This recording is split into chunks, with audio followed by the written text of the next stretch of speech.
नमस्ते सभी को। देखिए, मुग़ल काल पढ़ रहे थे अपन। मुग़ल काल के अंदर हमने सबसे पहले बाबर को पढ़ लिया था। बाबर के पश्चात जो नेक्स्ट शासक बनता है वो हुमायूं पढ़ लिया था। एक चैप्टर छोड़ा था हमने शेरशाह सूरी, और शेरशाह सूरी पढ़ेंगे अपन जब सूर्यवंश आएगा, यानी मुग़ल काल जब पूरा हो जाएगा उसके बाद इसको अलग से पढ़ेंगे। क्योंकि अगर मैं अब आपको बीच में पढ़ा दूंगा तो वो फिर आपको अटपटा लगेगा, क्योंकि एक बार तो अपन मुग़ल पढ़ेंगे फिर सूर्यवंश पढ़ेंगे। तो कंटिन्यूटी जब आपको मैं ये पूरा हो जाएगा मुग़ल काल, उसके बाद सूर्यवंश पढ़ा दूंगा, शेरशाह सूरी। तो अकबर पढ़ रहे थे अपन। तो अकबर पढ़ रहे थे, मैंने आपको बताया था कि हुमायूं की तो मृत्यु हो जाती है और उसके बाद अकबर जो है वो बादशाह बनता है। तो अकबर जब बादशाह बनता है तो पिछले वीडियो में हमने पढ़ लिया था कि बैराम खां है ना, बैराम खां, वो 1560 यानी 1556 से 1560 तक अकबर की जो आयु थी वो बहुत छोटी थी, यानी 13 वर्ष की आयु थी। तो उस आयु में अकबर वो इतने उसमें वो नहीं थी, मतलब योग्यता मान लो, चाहे आप कुछ भी मान लो, छोटी अल्प आयु मान लो, कि वो शासन को संभाल सके, इतने बड़े मुगल पीरियड को संभाल सके। तो बैराम खां के नियंत्रण के अंतर्गत क्या किया गया, शासन किया गया। अब जब जैसे थोड़ा थोड़ा अकबर समझदार होने लग गया, इसकी पढ़ाई में रुचि नहीं थी अकबर की, इसलिए क्या हुआ कि ये निरक्षर रहा। अब आगे क्या हुआ कि 1560 में जब थोड़ा बड़ा हुआ अकबर, तो इसने बैराम खां को दूर करने का प्रयास किया। और आपको पता है, पिछली वीडियो मैंने आपको बता दिया कि मुबारक खां नाम से एक व्यक्ति था, जिसने जब ये हज करने के लिए जा रहा था तो पाटन गुजरात के निकट इसकी क्या कर दी जाती है, हत्या कर दी जाती है। अब एक व्यक्ति एक गुट और था जिसे बोलते हैं पर्दा शासन, पर्दा शासन या पेटीकोट शासन। पेटीकोट शासन, ये पेटीकोट शासन और पर्दा शासन क्या होता है कि इसके अंतर्गत देखिए क्या था कि इसके अंदर जीजी अनगा, महाम अनगा व जीजी अनगा का एक पुत्र था आदम खां। आदम खां, ये क्या था पेटीकोट शासन? पेटीकोट शासन ये था कि ये अकबर छोटा था तो ये अकबर की संरक्षिका थी, यानी अकबर इनके नियंत्रण में कार्य करता था, क्योंकि वो तो अंदर रहते थे। ये एक गुट बन गया था जिसे पेटीकोट शासन, पर्दा शासन की संज्ञा दी गई। और इस गुट का अकबर के ऊपर बहुत ज़्यादा प्रभाव था, क्योंकि ये अकबर की धाय माँ थी, यानी उसका लालन पालन करने वाली वो थी। तो अकबर उस समय अल्पवयस्क था, तो उसने इनको दूर करने का कोई प्रयास नहीं किया। लेकिन बाद में क्या हुआ कि जीजी अनगा, महान जो अनगा थी, इन्होंने उच्च पदों पर अपने जो परिवार के, फैमिली के या जो होते थे उनको अपने उच्च पदों पे आसन कर दिया, और पूरे के पूरे परिवार में इनकी चलने लगी। यानी जीजी अनगा, महामनगा और ये जीजी अनगा का पुत्र था आदम खां। ठीक है, परिवार में सबसे ज़्यादा इन्हीं की चलती थी। तब अकबर ने क्या किया, 1562 में इनको दूर करने का प्रयास किया। यानी जीजी अनगा, तब उसने क्या किया, आदम खां जो जीजी अनगा का पुत्र था, इसको मार दिया गया, यानी अकबर के द्वारा इसे मार दिया गया। और बताते हैं कि 1564 में पुत्र वियोग के अंदर जीजी अनगा की भी क्या हो जाती है, मृत्यु हो जाती है। इस प्रकार से कह सकते हैं अपन, यानी 1556 में जब अकबर शासक बना, 1556 में ये शासक बना, तो 1556 से 1560 तक तो प्रभाव रहता है किसका, बैराम खां का। किसका प्रभाव रहता है, बैराम खां का। और 1560 से 1562 यानी 2 वर्षों तक जो प्रभाव रहता है वो कौन से गुट का रहता है, पर्दा शासन या पेटीकोट शासन का प्रभाव रहता है। अब 1562 वो समय था जब अकबर के जितने भी विद्रोही थे वो एक प्रकार से, या इन अकबर के ऊपर जिनका प्रभाव था वो एक प्रकार से क्या हो गया था, खत्म हो गया था। अब अकबर स्वयं स्वतंत्र रूप से अपने क्या ले सकता था, अपने फैसले ले सकता था। ठीक है, यानी जीजी अनगा, महान अनगा गुट का खत्म होना, बैराम खां का प्रभाव खत्म होना, अब अकबर स्वयं अपने फैसले स्वयं लेगा। तो सबसे पहले इसने क्या किया, 1562 में जैसे ही स्वतंत्र शासक बना तो इसने दास प्रथा का अंत कर दिया। क्या कर दिया, दास प्रथा का अंत कर दिया। 1563 में करो था ना वो दास प्रथा का अंत 63, दास प्रथा का अंत। उसके बाद देखिए गैर मुसलमानों पे एक कर लगता था जजिया कर, जजिया कर। ये कर भी इसने क्या करेगा, ये हटा देगा। हाँ सॉरी, एक बता दे, तीर्थ यात्रा कर, तीर्थ यात्रा कर। और 1564 में जजिया कर। ये कर क्या थे, मैं आपको थोड़ा इनके बारे में विस्तार से बतलाता हूँ कि 1562 में स्वतंत्र रूप से अपने फैसले लेगा तो सबसे पहले इसने दास प्रथा को समाप्त कर दिया। दास प्रथा है ना, पुराने ज़माने में जैसे हुमायूं ले लो, अकबर ले लो, या जो भी शासक हुआ करते थे, वो क्या करते थे कि युद्ध के मैदान में जब कोई राजा को हरा देते थे तो वो जितने भी सैनिक होते थे उनको अपना दास बना लेते थे। अब अकबर क्या करेगा, हिंदू नीति अपनाएगा, यानी हिंदुओं को अपने पास बुलाएगा। और अकबर ना वो राजपूतों से बहुत क्या करता था, प्रसन्न रखता था, उनसे बहुत खुश होता था। वो चाहता था कि राजपूत जो लोग हैं ना, राजपूत जो जाति है, वो कभी विश्वासघात नहीं करेगी। ये मर जाएंगे लेकिन किसी के साथ विश्वासघात नहीं करेंगे। तो 1562 में दास प्रथा का, 1563 में तीर्थ यात्रा कर, यानी पुराने ज़माने में जब हिंदू लोग होते थे वो कभी किसी तीर्थ यात्रा पे जाते थे तो कर देना पड़ता था। क्या देना पड़ता था, कर देना पड़ता था। वो कर अकबर ने क्या कर दिया, बंद कर दिया, क्योंकि स्वतंत्र निर्णय लेने लग गया। और इसको पता था कि इस प्रकार के अगर तो नियम बनाएगा तो कल कोई हिंदू लोग रुसवा हो सकते हैं। तो इसने तीर्थ कर क्या कर दिया, समाप्त कर दिया। और 1564 में जजिया कर, देखिए तीनों ही कर हिंदुओं के प्रति है। 10 सबसे ज़्यादा हिंदू लोग बनते थे क्योंकि सेना में हिंदू, राजपूतों की इनकी जो सेना होती थी उसमें हिंदू ही होते थे। तीर्थ यात्रा कर, यानी तीर्थ तो हिंदू ही करेगा, मुसलमान तो करेंगे नहीं। मुसलमान जाएंगे तो हज करने के लिए जाएंगे। और जजिया कर ये भी गैर मुसलमान पे लगता था, यानी जो मुसलमान होता था उस पर तो लगता नहीं था, हिंदुओं पे लगता था। तो ये कर भी इसने हटा दिया। ठीक है, ये तीनों कर हटा देगा। और 1562 में एक घटना और घटती है। 1562 में क्या होता है कि आपको पता होगा कि अकबर के कोई पुत्र की प्राप्ति नहीं हो रही थी। ठीक है, पुत्र की कोई प्राप्ति नहीं हो रही थी। तो अकबर ना हर वर्ष अजमेर के अंदर ख्वाजा मोइनुद्दीन चिश्ती की दरगाह है, अजमेर में ख्वाजा मोइनुद्दीन चिश्ती की दरगाह पे जियारत करने के लिए जाता था। यानी अजमेर में ख्वाजा मोइनुद्दीन चिश्ती की दरगाह पर जियारत करने के लिए जा रहा था। दरगाह पर जियारत 1562 में अकबर पुत्र रत्न की प्राप्ति, यानी पुत्र रत्न, इसके कोई पुत्र नहीं हो रहा था। तो ये वहाँ पर बताते हैं कि शेख मोइनुद्दीन चिश्ती की दरगाह पे जाता था। शेख मोइनुद्दीन चिश्ती है ना, 1192 में पर मोहम्मद गोरी के साथ भारत आया था और अजमेर में रहकर इसने चिश्ती संप्रदाय की स्थापना की थी। और वर्तमान में भी अगर देखा जाए तो सबसे ज़्यादा जो देसी जो पर्यटक होते हैं वो अजमेर में ही जाते हैं।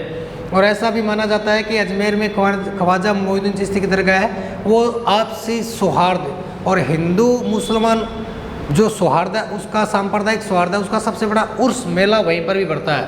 क्योंकि यहाँ पर सभी जातियों के लोग बड़े प्रेम के साथ, बड़े उत्साह के साथ जियारत करने के लिए जाते हैं। तो 1562 में भी बताते हैं कि अजमेर में अकबर ख्वाजा मोइनुद्दीन चिश्ती की दरगाह पे जा रहा था तो इसने सांबर के निकट डेरा डाला। कहाँ पर है ये सांबर? वैसे देखा जाए तो नागौर में, नागौर अजमेर और जयपुर की संयुक्त सीमा बनाती है। सांबर झील में अनेकों प्रकार के पीछे जीव मरे थे, आपने सुना भी होगा। एक बड़ा संकट आया था उन जीवों पे, पानी की वजह से वो मर गए थे। तो सांबर झील के निकट क्या डाला? डेरा डाला। तभी बताते हैं कि जयपुर के अंदर जो राजपूत जाति जो राज करती थी वो कछवाहा राजपूत थे। कौन से राजपूत थे? कछवाहा। यहाँ का राजा था बारमल। वो बारमल अकबर से मिलने के लिए आता है और अकबर की क्या कर लेता है? अधीनता स्वीकार कर लेता है। क्या कर लेता है? अकबर की अधीनता स्वीकार कर लेता है। ठीक है, यानी बताते हैं कि 1562 में जैसे ही अकबर स्वतंत्र रूप से निर्णय लेने लगा, कोई पुत्र की प्राप्ति नहीं हो रही थी, इसीलिए 1562 में ख्वाजा मोइनुद्दीन चिश्ती की दरगाह पे जाएगा। अब ख्वाजा मोइनुद्दीन चिश्ती की दरगाह पर जब ये जाता है तो सांबर किले का डेरा डाल रखा होता है। तभी वहाँ पर अकबर से मिलने के लिए जयपुर के जो कछवाहा राजपूत थे, वहाँ का राजा था बारमल, वो उनसे मिलने के लिए आता है। और मिलने के लिए आता है तो अकबर के साथ अपनी पुत्री हरखाबाई का क्या कर देता है, अकबर के साथ अपनी पुत्री हरखाबाई का क्या कर देता है, विवाह कर देता है। हरखाबाई का क्या कर देता है, विवाह कर देता है। और हरखाबाई से ही जहांगीर का जन्म होता है, यानी हरखाबाई के गर्भ से किसका जन्म होता है, जहांगीर का जन्म होता है, जो आगे चलकर मुगल सत्ता का क्या बनेगा, बादशाह बनेगा। क्या बनेगा, मुगल सल्तनत का, यानी मुगल जो डायनेस्टी था उसका क्या बनेगा, बादशाह बनेगा। ठीक है। उसके पश्चात आपको पता होगा बारमल के बाद भगवंत दास, भगवंत दास के बाद इसका पोता मान सिंह, जो कि अकबर के बड़े विश्वसनीय सेनापति, विश्वसनीय व्यक्ति हुआ करते थे। उन्हें 7-7 हज़ार की मनसबदारी भी दी गई थी। यानी अकबर की अगर देखी जाए तो राजपूत नीति बहुत अच्छी थी। ये राजपूतों पर बहुत बड़ा ट्रस्ट करता था, बहुत ज़्यादा विश्वास करता था और उन पदों पर हमेशा राजपूतों की ही नियुक्ति करता था। और इसका मुख्य ध्येय यही था कि राजपूतों को एक प्रकार से नियंत्रण में लेके आना। यानी राजस्थान के जो अपन पढ़ेंगे आगे, तो इसके सबसे ज़्यादा जो आक्रमण होंगे ना, वो राजस्थान में ही होंगे। ये 1570 में जब नागौर दरबार लगाएगा ना, तो इसका मुख्य उद्देश्य ये होगा कि आप मेरी अधीनता स्वीकार कर लो और आप अपने क्षेत्र के राजा बने रहो, कोई लड़ाई नहीं, कोई झगड़ा नहीं। ठीक है। जबकि मेवाड़ जो रियासत है वो कभी अधीनता स्वीकार नहीं करेगी। अभी यहाँ पर मेवाड़ का शासक था उस समय उदय सिंह। 1567-68 में जब युद्ध होगा, मेवाड़ पे आक्रमण करेगा अकबर, तो उदय सिंह है वो जयपुर के कछवाओं से अब हीनता करने लग जाएगा। वो कहेगा कि अपनी बेटियों, अपनी बहनों के जो वैवाहिक संबंध है वो मुगलों के साथ कर रहे हैं। ठीक है। तो बार बार अब अकबर अकबर का एक उद्देश्य होगा, 1570 में जब नागौर दरबार लगाएगा तो उसमें तकरीबन 1-2 रियासतें मेवाड़ आदि को छोड़कर सारी की सारी रियासतें हैं वो अकबर के झंडे के नीचे आ जाएगी। ठीक है। क्योंकि ये चाहता था कि मुझे राजपूतों को तो अपने अंडर में लेके आना है, क्योंकि राजपूतों को उसकी सबसे सख्त जरूरत होती थी। ठीक है। तो हरखाबाई से विवाह हो गया। उसके बाद इसने क्या किया, अपना साम्राज्य विस्तार करेगा। देखिए, साम्राज्य विस्तार करने के बाद अब गोंडवाना पे, किसके ऊपर, गोंडवाना पे।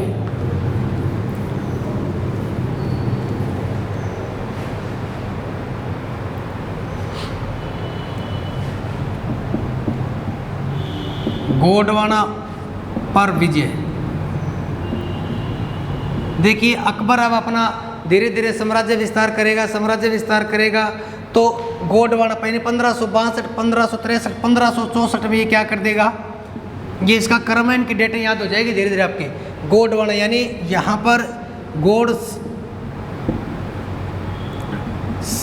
शासक जो थे इनके ऊपर आक्रमण करेगा। यहाँ पर एक दुर्ग था गढ़कटका पर आक्रमण करेगा भी, गढ़कटका पर आक्रमण करेगा। देखिए, आसफ खां के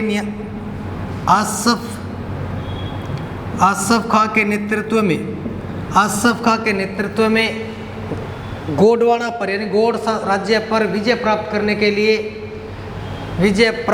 के लिए